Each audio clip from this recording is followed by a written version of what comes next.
పాతబస్తీ మదీనా చౌరస్తాలో భారీ అగ్ని ప్రమాదం సంభవించింది.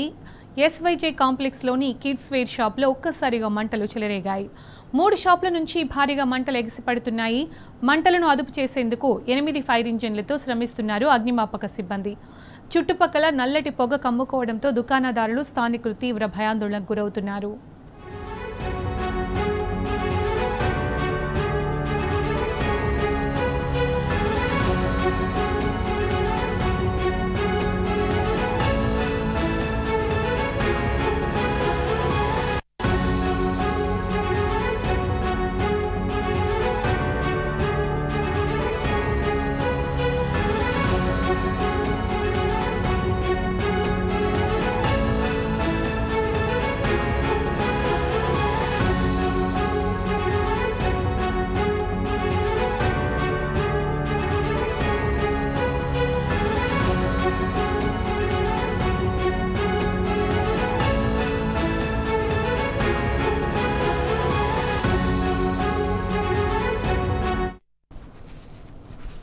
పాతబస్తీ మదీనా చౌరస్తాలో భారీ అగ్ని ప్రమాదం చోటు చేసుకుంది. ఎస్వైజే కాంప్లెక్స్లోని కిడ్స్ వేర్లో ఒక్కసారిగా మంటలు చెలరేగాయి.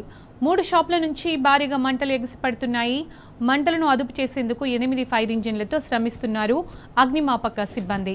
చుట్టుపక్కల నల్లటి పొగ కమ్ముకోవడంతో దుకాణదారులు, స్థానికులు తీవ్ర భయాందోళనకు గురవుతున్నారు.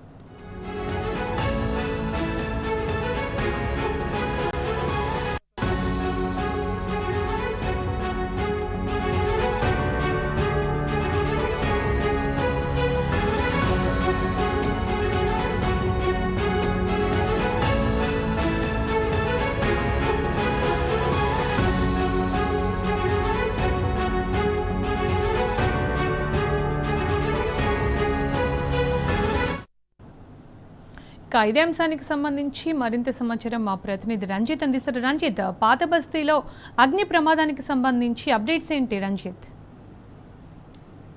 ఏదైతే హైదరాబాద్ లోని పాతబస్తీ దగ్గరలోని మదీనా సెంటర్ లో వచ్చేసి పత్తర్గట్టి ప్రాంతంలో ఎస్వైజే కాంప్లెక్స్ లో భారీ అగ్ని ప్రమాదం చోటు చేసుకుంది. అక్కడ దాదాపు 100కు పైగా దుకాణాలున్న ప్రాంతాల్లో కూడా షార్ట్ సర్క్యూట్ ఆధారంగా అయిందా లేకపోతే అగ్ని ప్రమాదం ఏ విధంగా సంభవించిందో కానీ దాదాపు 100 దుకాణాలు ఉన్న కాడ కూడా ఇప్పటికే అక్కడ అగ్ని ప్రమాదంతో కూడా ఇప్పటికే అదుపులోకి మంటలు రాని పరిస్థితులు కనబడుతున్నాయి. స్థానికంగా ఉన్నటువంటి వాళ్ళు సమాచారం అందించిన వెంటనే అగ్నిమాపక వాహనాలు కూడా ఘటనా స్థలానికి చేరుకొని కూడా ఇప్పటికే ఏదైతే మంటలు ఆర్పే ప్రయత్నం చేస్తున్నారో కాకపోతే ఘటనా స్థలంలో ఇప్పటికే దుకాణాలు కాలిపోతున్నాయి. మంటలు మాత్రం అదుపులోకి రాని పరిస్థితి కనపడుతుంది. అసలు ఈ దట్టమైన పొగలతో పాటుగా వచ్చేసి అంటే అక్కడ దుకాణాలు ఉండడంతో పాటుగా ఫైబర్ కావచ్చు, దాంతోపాటు ప్లాస్టిక్ వస్తువులు ఉండడం వల్ల కూడా బాగా దట్టమైన పొగలతో పాటుగా వచ్చేసి భారీ మంటలు వ్యాపిస్తున్నాయి. దాని వల్ల కూడా ఇప్పటికీ అక్కడికి వచ్చినటువంటి ఘటన స్థలానికి వచ్చిన ఫైర్ ఇంజిన్లు కూడా మంటలు ఆర్పే ప్రయత్నం చేస్తున్నారు. ఇంకా ఏదైతే స్థానికంగా ఉన్నటువంటి ఇప్పటికీ 4 ఫైర్ ఇంజిన్లతో మంటలు ఆపుతున్నప్పటికీ ఇంకా అదుపులో రావడంతో కూడా ఈ అధిక మొత్తంలో కూడా తీసుకురావడానికి కూడా అగ్నిమాపక సిబ్బంది కూడా ప్రయత్నం చేసే పరిస్థితి కనబడుతుంది. చుట్టూ ఉన్న ప్రాంతం వాళ్ళు ఎవరుతున్నారో వ్యాపారస్తులు ఉన్నారో వాళ్ళందరినీ కూడా దూర ప్రాంతాలకు తరలించే ప్రయత్నం చేస్తున్నారు. కానీ ఆ దుకాణాలలో వచ్చేసి అగ్ని ప్రమాదం వల్ల అన్ని కూడా దట్టమైన పొగలతోని ఏదైతే వస్తువులు ఉన్నాయన్నీ కూడా అందుకున్న పరిస్థితులు కనపడుతున్నాయి. కాకపోతే ఇంకా మంటలు అదుపులోకి రాకపోవడము, ఫైర్ ఇంజన్ల సహాయక చర్యలు జరుగుతున్నాయి.